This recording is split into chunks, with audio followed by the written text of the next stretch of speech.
بسم اللہ الرحمن الرحیم۔ ایک درویش کہیں جا رہے تھے، نہر کے کنارے کے قریب پہنچے تو انہیں بھوک لگی مگر کچھ کھانے کو بھی نہیں تھا۔ اللہ اللہ کی یاد میں جا رہے تھے۔ اس بھوک کے عالم میں انہوں نے جب نہر کے پانی کو دیکھا تو ایک سیب ان کو تیرتا ہوا نظر آیا۔ ان کو بھوک لگی ہوئی تھی، انہوں نے وہ سیب لے لیا اور کھا لیا۔ جب کچھ پیٹ میں چلا گیا پھر خیال آیا یہ سیب میرا نہیں، معلوم نہیں کس خدا کے بندے کا ہے، میں نے تو بلا اجازت سیب کھا لیا، قیامت کے دن کیا جواب دینا پڑے گا۔ اب پریشانی ہوئی۔ دیکھیں، اللہ والوں کو چھوٹی چھوٹی باتوں سے بھی پریشانی ہوتی ہے کہ ہم سے اللہ رب العزت کی کوئی تھوڑی سی بھی نافرمانی نہ ہو، کسی بندے کا تھوڑا سا حق بھی ہمارے اوپر نہ آئے۔ چنانچہ سوچنے لگے کہ میں کیا کروں۔ دل میں خیال آیا جدھر جیسے پانی آ رہا ہے ادھر ہی واپس چلا جاؤں، ہو سکتا ہے جس بندے کا سیب گرا ہو مجھے وہ بندہ مل جائے۔ اب دعائیں مانگتے ہوئے ادھر جا رہے ہیں۔ کچھ دور آگے چلے، ان کو سیبوں کا ایک باغ نظر آیا جس کے درختوں کی شاخیں نہر کے پانی کے اوپر تک پھیلی ہوئی تھی۔ یہ سمجھ گئے کسی پرندے نے یہ سیب گرایا ہوگا اور وہ پانی میں بہتا ہوا مجھے ملا اور میں نے کھا لیا۔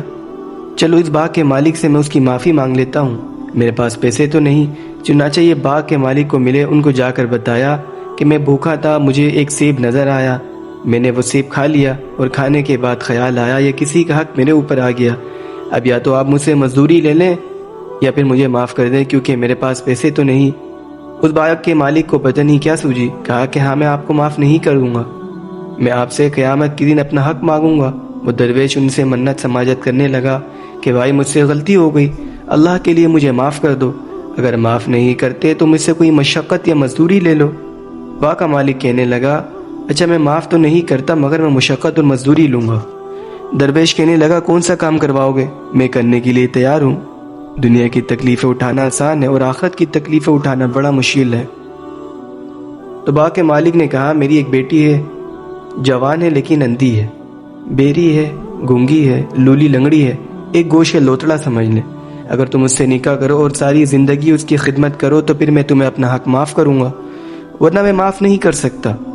اب یہ بیچارے سوچتے پھرے کہ دل میں خیال آیا کہ اس طرح کی زندہ لاش سے نکاح کر لینا اور ساری زندگی اس کی خدمت کرنا آسان ہے، لیکن قیامت کے دن کسی بندے کا حق جواب دینا بڑا مشکل کام ہے۔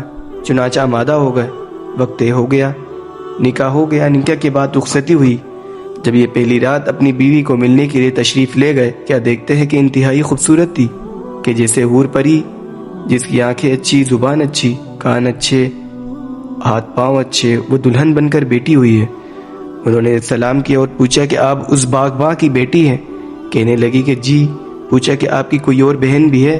اس نے کہا کہ نہیں، میں اپنے باپ کی ایک ہی بیٹی ہوں۔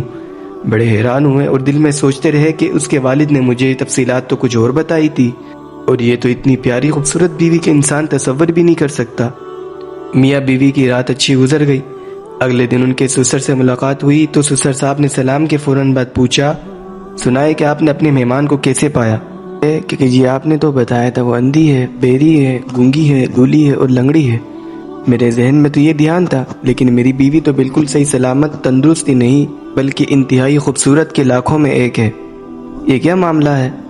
تو سب اس کے باپ نے کہا کہ وجہ یہ کہ میری بیٹی قرآن کی حافظہ ہے، حدیث کی حافظہ ہے، اس نے ساری زندگی تقوی و طہارت کے ساتھ گزاری، کبھی اس نے کسی غیر محرم پر نگاہ تک نہ اٹھائی، میں نے اس لیے کہا کہ یہ اندھی ہے، کبھی غیر محرم سے کلام تک نہیں کیا، میں نے کہا یہ گونگی ہے، کبھی اس نے بغیر اجازت گھر سے کبھی قدم باہر نہیں رکھا، اس لیے میں نے کہا کہ یہ لنگڑی ہے۔ اس طرح کے پاک زندگی گزارنے والی میری بیٹی اتنی خوبصورت تھی کہ میرا دل چاہتا تھا کہ اس کا خاوند ایسا ہو جس کے دل میں اللہ کا ڈر ہو، اس لیے کہ بیوی کا حقوق وہی اچھی طریقے سے پورے کر سکتا ہے جس کے دل میں اللہ کا ڈر ہوگا۔ اس لیے اللہ رب العزت سورہ نساء میں فرماتے ہیں تقوی اختیار کرو۔ اللہ تعالیٰ جانتے ہیں کہ تقوی کے بغیر میاں بیوی کے تعلقات میں توازن نہیں رکھ سکتے، پرہیزگار انسان ہی ہو سکتا ہے جو میاں بیوی کے حقوق ٹھیک ٹھیک ادا کرے اور کمی نہ آنے دے۔ لہٰذا وہ کہنے لگے کہ میرے دل میں یہ تھا کہ جس کے دل میں تقوی ہو، خوف و خدا ہو، اس کو میں اپنی بیٹی کے لیے خاوند کے طور پر چن لوں۔ جب آپ میرے پاس ایک سیب کی معافی مانگنے کے لیے آئے، میں پہچان گیا کہ آپ کے دل میں خوف خدا ہے، اس لیے میں نے آپ کا نکاح اپنی بیٹی سے کر دیا۔ یہ اتنا نیک باپ تھا اور اتنی نیک ماں تھی، اللہ نے ان کو ایک بیٹا عطا فرمایا، انہوں نے اس کا نام عبد القادر رکھا، اور یہ وہ عبد القادر بچہ تھا جو بڑا ہو کر عبد القادر جیلانی بنا۔ تو جب ماں ایسی ہوتی ہے، باپ ایسا ہوتا ہے، تو پھر بیٹا بھی اولیاء کا بادشاہ بنا کرتا ہے۔ تو ماں باپ کے اثرات پہلے ہی ان کی دعاؤں کے اثرات بچوں کے اوپر منتقل ہوتے ہیں۔ اس لیے یہ ذہن میں رکھنا کہ جی ماں کی گود بچے کا پہلا مدرسہ ہے۔ یہ ذہن میں مت رکھنا کہ ماں کی گود سے پہلے بہت سارے کام ہو چکے ہیں، اس لیے جب سے انسان اولاد کی نیت کرے اس وقت سے دعائیں مانگے اور اس وقت سے ہر چیز کا خیال رکھے۔ اللہ رب العزت عمل کی توفیق عطا فرمائے، آمین۔